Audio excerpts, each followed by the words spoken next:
Let me start with Laurent Claquin, who's going to give us a perspective on the work that Kering's been doing, I think, around supply chain in large part and their environmental P&L work.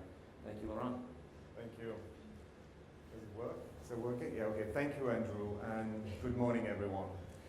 Yeah, Kering, as you said, is a global company in apparel and accessories, and mainly in the luxury industry, the luxury sector, with 20 brands. So we're listed in the French stock market, but we're also a family-owned company.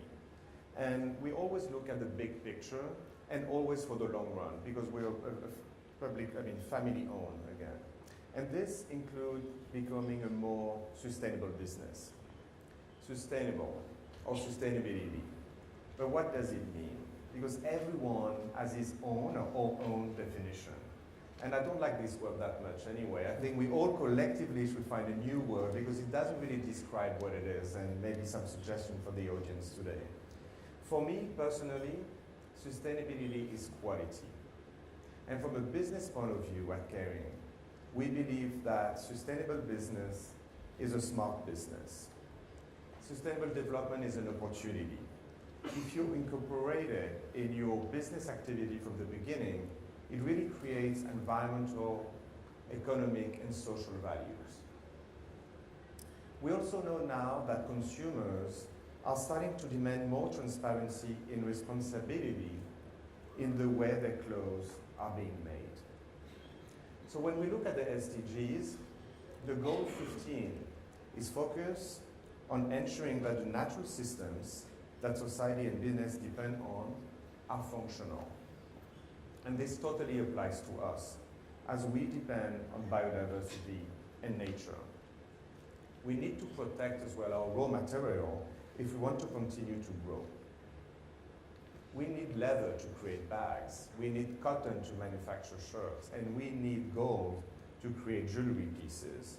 So for us, it's natural, of course, to protect these resources if we want our business to continue to be sustainable into the future.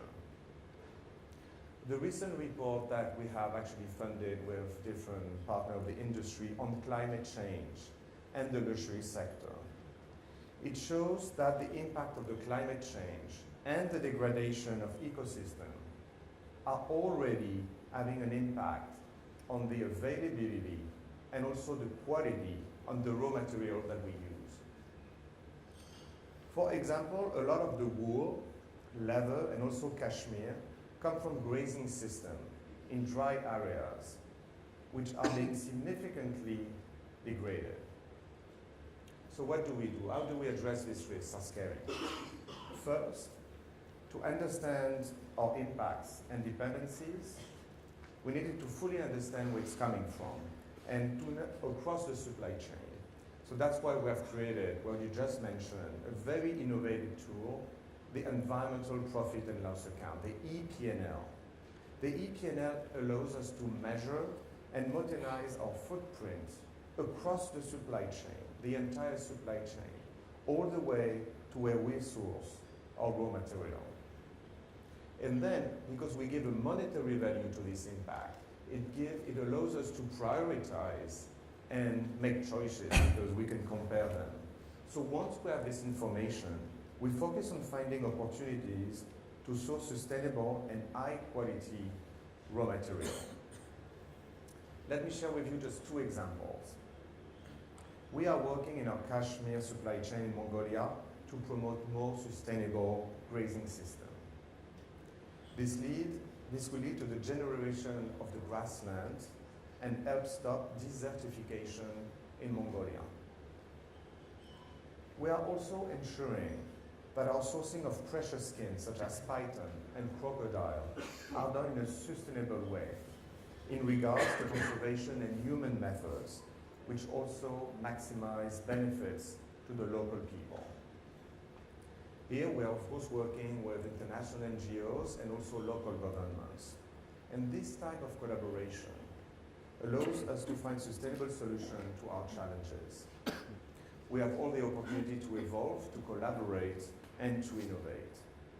Take, for instance, as well, the innovative thinking behind the Gucci Zero Deforestation handbag.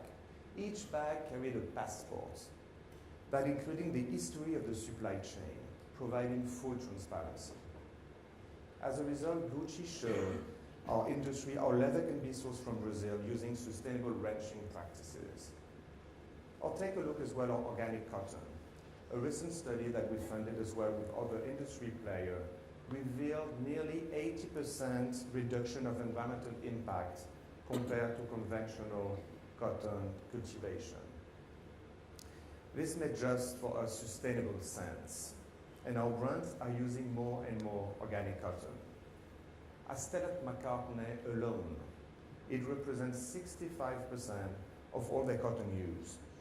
So this is just the type of solution that will restore and protect the natural resource that we all depend on.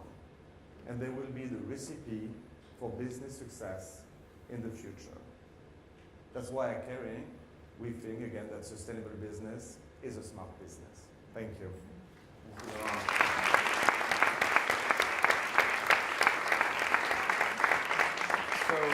So Laurent, the environmental P&L was innovative and was one of the first times that a company's really looked far back in their supply chain and tried to put a number on what impact are they having and what would be the cost to the business. And yet, not many companies have gone through that same analysis. I mean, it's very hard to get companies to focus on what are often called externalities. I mean, why do you think there hasn't been the kind of broad adoption of the EP&L as we would like, or do you think it's happened more quietly than maybe we realized? You were very public about it. What do you think's happened in the last few years?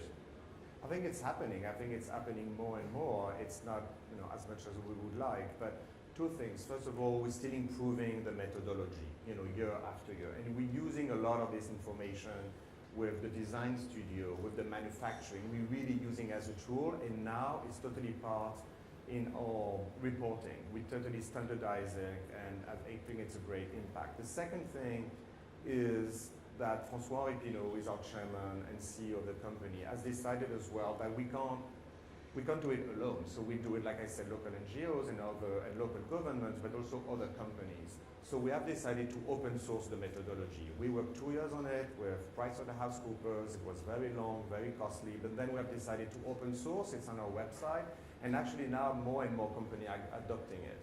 So we receive phone calls, we work with them, and I think it's going in the right direction. But I think the real key will be the consumer. For the food, everyone is looking at where it's coming from, where and how, and I think tomorrow for each piece of clothes, luxury or not, fashion, you want to know where it's coming from and how, and for that, you need full transparency, you need to know where your impact, so you need environmental profit and loss account. That's great, thank you.